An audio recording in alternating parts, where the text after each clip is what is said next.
आलोक TV घू उदयगिरी स्थित स्वामी विवेकानंद शिक्षा केन्द्र ठारे स्वामी विवेकानंद तीरथन दिवस पालित होइछि। उक्त दिवस को शिक्षा केन्द्र विद्या संस्कार दिवस रूपे पालन करा जाइछि। रीति नीति अनुसार पूजार्चना पर शिशुमानंक द्वारा कलाकृति कार्यक्रम अनुष्ठित होइथिला। एहाकु उपखंड पुलिस अधिकारी विजय कुमार बीसी शुभ उद्घाटन करथिले। सम्मानित अतिथि भावे कार्यनिर्वाही अधिकारी इतिश्री षडंगी, वरिष्ठ सांबादिक शिशिर पट्टनायक, देवनाथ दलबेहरा प्रमुख जोग देइथिले।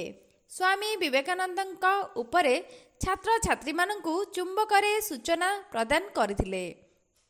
एही कार्यक्रम को शिक्षा केन्द्रर संपादक अरुण कुमार षडंगी परिचालना करथिले। समस्त गुरुजी गुरुमा और गुरुकुलर इंटरनेशनल पब्लिक स्कूल समस्त कर्मचारी सहयोग करथिले।